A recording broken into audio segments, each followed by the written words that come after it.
I think we've asked some important questions, and a really important question that we have to ask is, do sanctions change behavior? And so without the answer to that, I think we can't really decide whether we want more sanctions till we decide whether sanctions work.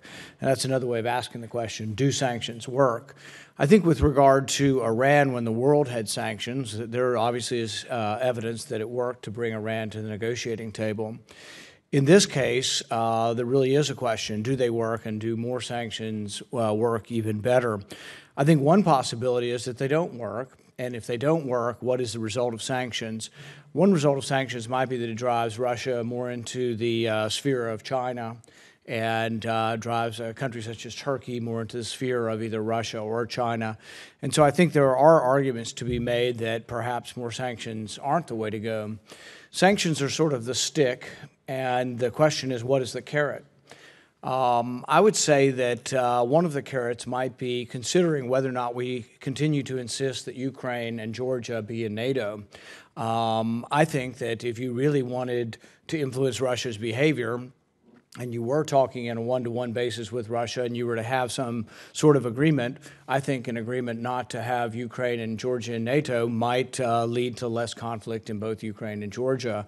There is the argument that much of the military conflict and fomenting of military conflict is because they do seriously fear and worry and are concerned and are opposed to having them in NATO. It was George Kennan who said in 1998 that if the West insists on pushing NATO into Eastern Europe and into the surrounding countries around Russia, that it will lead to the rise of militarism, nationalism, and ultimately an aggressive leader in Russia. And he said this in 1998, and I think his words had great prescience in the sense that some of the reactions, some of the things you see in the world are reactions to actions that we take. With that being said, if we are open to dialogue, as Mr. Mitchell said, in addition to both having the sanctions, the stick, but we still show an openness to dialogue, one of the things that I think we could and ought to consider is whether or not there's any element of the sanctions where we would be willing to negotiate lessening of sanctions in exchange for maybe a smaller change in behavior. If we wait for Russia to leave Crimea to lift any sanctions, we may well be waiting till the end of time. But perhaps there are some sanctions that already we could see that are counterproductive. And the ones that I would throw out are sanctions that prevent the travel of legislators in their Duma and their federation. And I think even in the midst of adding more sanctions, we ought to consider whether or not it's productive to dialogue, to not have dialogue.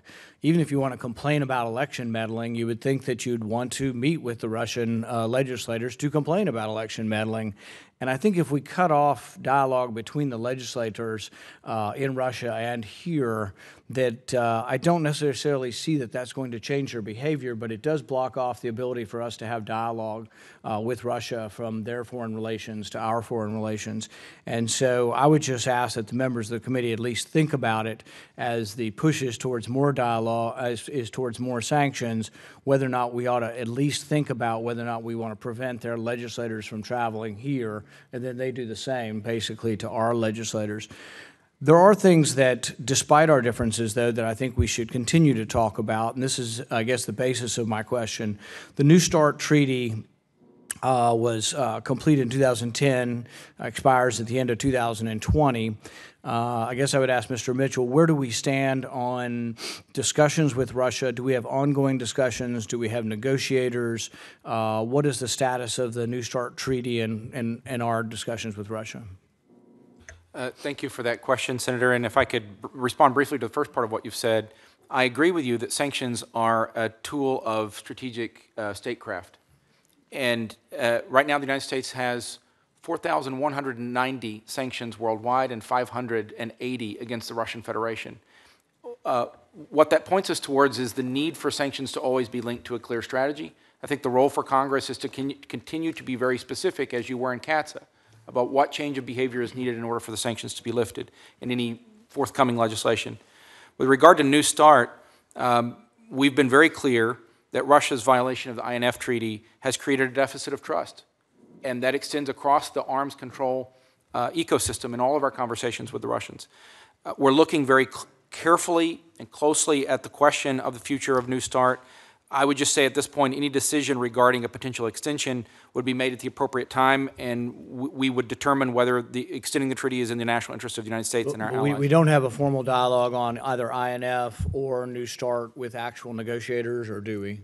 Well, what we have at present is a line of sight to continuing the process on strategic stability talks, but we will only know more about that once National Security Advisor Bolton comes back from his meeting with Patrushev later this week.